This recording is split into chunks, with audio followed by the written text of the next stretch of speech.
back to reality. When you look at the headlines today, going back to New Orleans on New Year's morning, barricades were supposed to keep Bourbon Street revelers safe. Here's why they weren't operational. Worst case scenario, when needed most, New Orleans bollards, those are those steel posts, were missing in action. Headline on CNN, new warnings about potential copycats, knew of the possibility of car ramming attacks. So my question that I was talking about earlier was, can the victims' families sue the city of New Orleans or another entity over this? And here to sort of sort this out, I appreciate you being with us on short notice. Brian Claypool, Pasadena/Los Angeles-based attorney. Brian, always good to talk with you. Hey, Phil, great to see you again, and Happy New Year. Happy New Year, too. I mean, I know it might sound cold. It's relatively soon after the tragedy.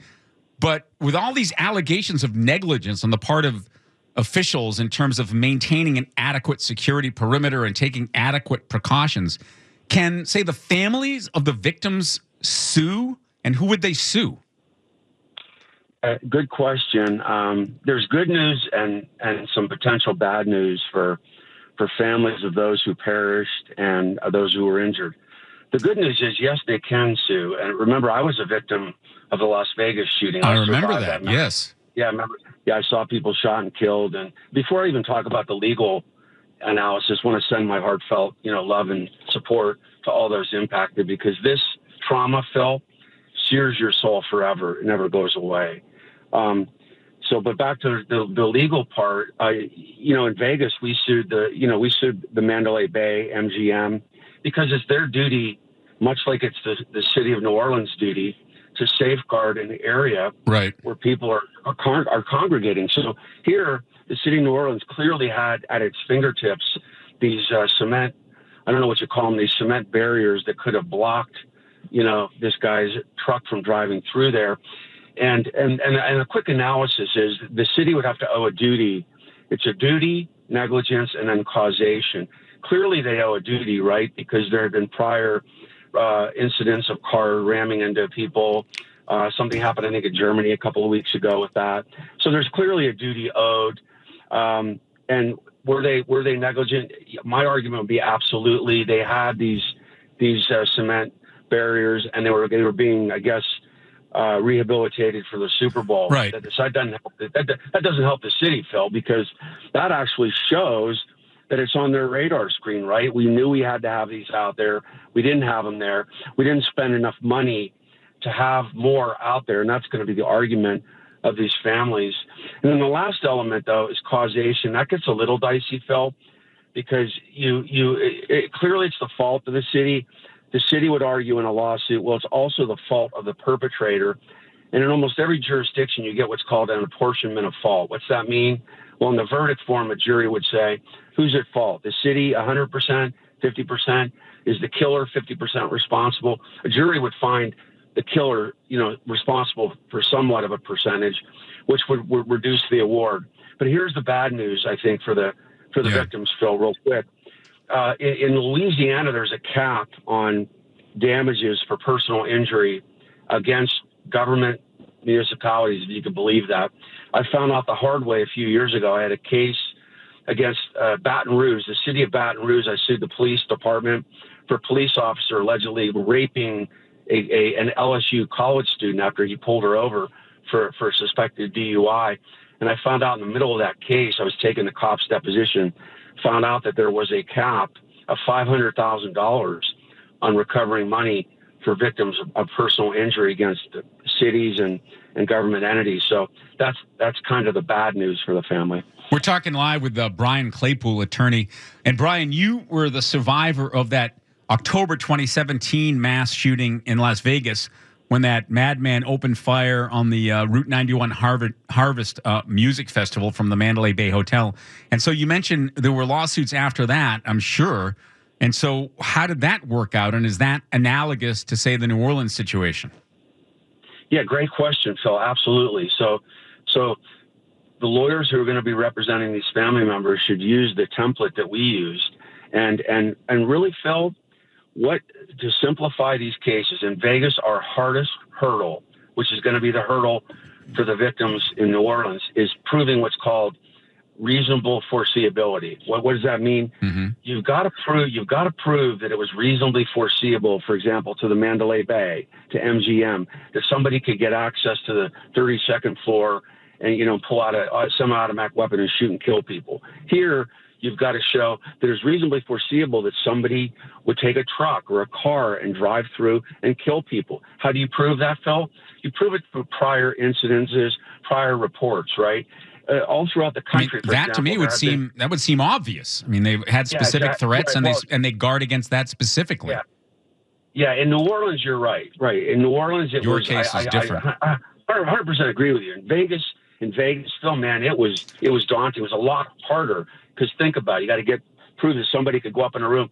But by the grace of God, we dug deep and found out that there was a prior report with the Mandalay Bay 6 years prior where a guy actually went up on a high floor and had a semi-automatic weapon and was pointing it at the Las Vegas Strip. That's all we needed, Phil, to win that case. That's how we helped win. But in New Orleans, man, that's a slam dunk. The city's going to get sued. There is reasonable foreseeability that some lunatic would do what they did. I just feel bad for family members that this monetary cap might limit, what they should really be entitled to recover. And now looking ahead, of course, we got the Super Bowl coming up there, February 9th. I would imagine security would be unprecedented, even though Super Bowl is already what they call a national security special event and the feds are in charge. Could you imagine what it would be like to be in New Orleans in advance of the Super Bowl now? Yeah, Phil, I'll go one step further. I was pretty upset that the Notre Dame Georgia football game took place the next day, right? Think about it. Do you think that local and federal law enforcement was able to parse out everything that happened and, for example, serve search warrants to get his phone and get access to his computer and, find out text messages to find out whether there was any other people helping? I mean, I thought it was patently irresponsible of the NCAA to allow this football in the city, to allow that football game to go forward for that reason. And the second reason is to allow people to grieve, right? People died and you're having a football game. Well, at least they postponed it one night. They weren't even going to do that initially. I know, dude. I mean, really it was less than 24 hours. But look, at the end of the day, let's call it what it is. I mean, this was a catastrophic failure in New Orleans. You had resources available. You should have had them out there. What are you going to do now for the Super Bowl? What I've learned, Phil, is in these mass tragedies, it's really an opportunity to learn. Every setback is a setup to make things better in our world. And we have to learn from this, right? So what are the feds? What are the local government? What's law enforcement going to do for the Super Bowl to make sure that everybody's safe? And they better get on it pretty quick, right? But you're not only barriers, but for example, Phil, are they surveying social media? That's been my big beef since Vegas. You have people look. This guy posted on social media too. Correct. Almost all these mass killers post ahead of time, like a manifesto that they're going to do something bad. What are we doing to canvass that, to find out what somebody nefarious might be up to try to prevent it? That's a separate layer of security that really needs to get into place for the Super Bowl. No, you're 100% correct. And we spent some time talking about that earlier this afternoon. And then yesterday as well. It's all of this discussion about he was radicalized. Was he self-radicalized? Was he recruited? And, all that's sort of a prurient detail. But the point, as you mentioned, is not just to learn what happened to this guy, but how you prevent it from happening to the next person. And what about this massive security apparatus from the local, state, and national level of terrorism task force and the National Security Agency, which supposedly listens in on all of our communications and has computer programs that can pick out red flags and key phrases? I mean, yes, in a country of 335 million people, it's not easy to stop one bad guy.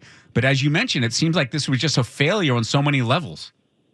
Well, and Phil, one last point that you just made me think of another point, which is, but where's the federal government's responsibility in this? And that's where some of these families in New Orleans might be able to go after the federal government, and where there is no cap for damages. What do I mean by that? Well, like you just said, you made a great point. If this was deemed a terrorist attack, even if it's not, it's the duty of the federal government as well to help state and local officials prevent terroristic acts, right? For example, at the Rose Bowl, I live in Pasadena. Yeah, just the other day. I live a quarter mile from the Rose Bowl. You don't think that the Fed was involved in safeguarding the Rose Bowl parade and the football game the other day?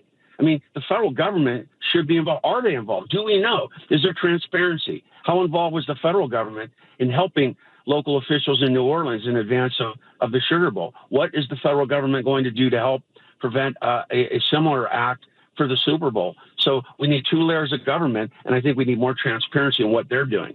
Federal government needs to be doing more in terms of trying to, ferret out these lunatics, and they have the resources to do that. And that's, we need both of that to prevent this from happening again. Amen to that. Brian Claypool, Pasadena-based attorney. I appreciate your insight as always. Good to talk to you and look forward to talking with you again. You bet. Take care, Phil. Bye. I'm Phil Schumann in for John Kobylt. You're listening to John Kobylt on demand from KFI AM 640.